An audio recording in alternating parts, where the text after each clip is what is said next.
दिल्ली विधानसभा चुनाव की दृष्टि से आज मुझे आप सबके बीच में आने का अवसर प्राप्त हुआ है। बहनों और भाइयों, मैं जब दिल्ली विधानसभा चुनाव की दृष्टि से आया हूं तो नजदीक से मुझे यहां की सड़कों को भी देखने का अवसर प्राप्त हो रहा है।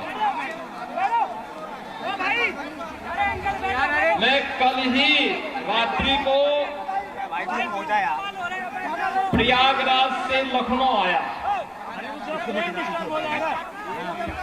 उत्तर प्रदेश में प्रयागराज की धरती पर इस सदी का पहला महाकुंभ का आयोजन पूरी भव्यता के साथ हो रहा है। आप अनुमान करिए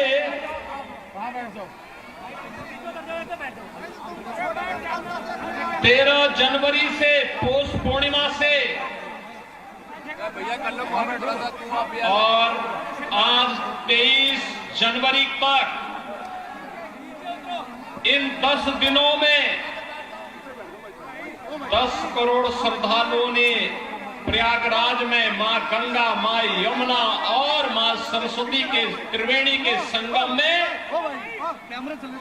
पावन स्नान करके पुण्य के भागीदार बने हैं।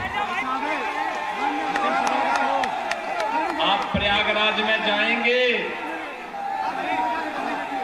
तो अच्छी शानदार सड़कें मिलेंगी, कहीं गंदगी नजर नहीं आएगा, बिजली पूरी मिलेगी, कनेक्टिविटी चाहे वह सड़क की हो, रेल की हो या फिर हवाई जहाज की, तीनों की बेहतरीन कनेक्टिविटी प्रयागराज के लिए उपलब्ध रहेगी। बहनों और भाइयों, एक और प्रयागराज मां गंगा के तट पर लगने वाला इस सदी का सबसे बड़ा महाकुंभ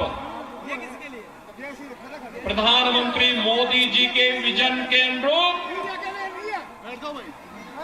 देश और दुनिया से आने वाले श्रद्धालुओं को न केवल आकर्षित कर रहा है बल्कि पुण्य का भागीदार भी बना रहा है। नमामि गंगे परियोजना के बाद के तट पर लगने वाला इस सदी का सबसे बड़ा महाकुंभ प्रधानमंत्री मोदी जी के विजन के अनुरूप देश और दुनिया से आने वाले श्रद्धालुओं को न केवल आकर्षित कर रहा है बल्कि पुण्य का भागीदार भी बना रहा है। नमामि गंगे परियोजना के बाद मां गंगा की अविरल और निर्मल धारा का दर्शन देश और दुनिया कर रहा है, संगम में स्नान कर रहा है। कल आपने देखा होगा उत्तर प्रदेश सरकार के मेरे सभी मंत्रीगण 54 मंत्री मेरे साथ प्रयागराज के संगम में एक साथ डुबकी लगाए हैं, एक साथ डुबकी लगाए हैं, पुण्य के भागीदार बने हैं। हम सब सौभाग्यशाली हैं कि देश और दुनिया से आने वाले श्रद्धालुओं की सेवा करने का इस महाकुंभ के बहाने हमें अवसर मिला और उत्तर प्रदेश को नजदीक से देखने का अवसर इन सभी पूज्य संतों को, श्रद्धालुओं को प्राप्त हो रहा है। बहनों और भाइयों, अगर एक मुख्यमंत्री के रूप में मैं और मेरे मंत्रीगण प्रयागराज के संगम में स्नान कर सकते हैं तो मैं पूछना चाहता हूं, दिल्ली में आम आदमी पार्टी के अध्यक्ष से अरविंद केजरीवाल जी से मैं पूछना चाहता हूं, क्या यमुना जी में वह भी अपने मंत्रियों के साथ जाकर के स्नान कर सकते हैं क्या?